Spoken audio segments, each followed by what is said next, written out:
Hello বন্ধুরা, শুভ সকাল, শুভ রবিবার সবাইকে। তো আমার সকালে সমস্ত কাজ হয়ে গেছে, চাও খাওয়া হয়ে গেছে, ওর বাবা গেছে রেশনে, ওখান থেকে একেবারে বাজার করে আসবে। আর এদিকে মেয়ে বসে খেলছে। তো চলো এখন রান্নাঘরে যাই, মাছ আছে সেটা ভেজাবো আর টিফিন করব। তো চলো দেখতে থাকো। তো এই দেখো ও চলে এসছে বাজার থেকে, আর আমার এদিকে টিফিন করা হয়ে গেছে। আর তোমাদের সাথে কথা বলবো ভেবেছিলাম, কিন্তু এত জোরে গান চালিয়েছে না, আসলে কি বলো তো, সময় পায় না তো একটু টিভি দেখার বা কিছু বক্স টক্স চালানোর।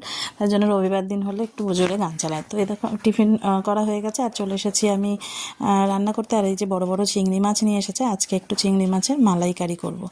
তো আমি প্রথমে নুন হলুদ মাখিয়ে নিলাম চিংড়ি মাছটাকে, আর এর মধ্যে সমস্ত কিছু সর্ষে, পোস্ত, নারকেলের মালাই আর তোমার আদা পেঁয়াজ রসুন সমস্ত কিছু দিয়ে আমি চিংড়ি মাছটাকে একদম পুরো মাখিয়ে তেল দিয়ে মাখিয়ে কড়াইতে দিয়ে দিয়েছি। এবারে আমি এটাকে আস্তে আস্তে ধিমে আঁচে এটা রান্না করতে থাকবো।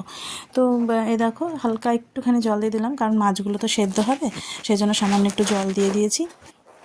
দিয়ে এবার ঢাকা দিয়ে দিয়েছি। দেওয়ার পরে এই যে কিছুক্ষণ পরে এসে আবার একটু নাড়াচাড়া না হলে নিচে লেগে যাবে, মানে ধরে যাবে, পুড়ে উঠবে, সেজন্য একটু নাড়াচাড়া করে দিয়েছি। তো বেশিক্ষণ সময় লাগে না, মালাইকারি টারি এগুলো করতে না বেশি সময় লাগে না, খুব তাড়াতাড়ি হয়ে যায়।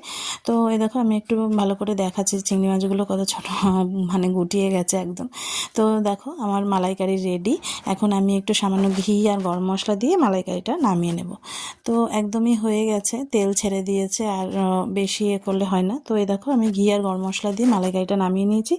তো চলো দেখতে থাকো, বাকি রান্নাগুলো করে নিই। আর এ দেখো এদিকে আমার রান্নাবান্না সব হয়ে গেছে, স্নান টান করে চলে এসেছি, মেয়েকেও খাওয়ানো হয়ে গেছে, এখন বসে খেলছে। তো বাকি রান্নাগুলো তোমাদের সাথে দেখানো হয়নি, তো চলো দেখে নাও কী কী রান্না হলো।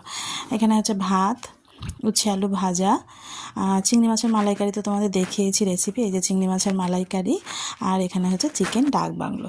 তো এই ছিল আজকের মেনু। তো আমার ভিডিও তোমাদের কেমন লাগলো অবশ্যই কমেন্ট বক্সে জানিও, আর আমার মেনু তোমাদের কেমন লাগলো সেটাও আমাকে জানিও।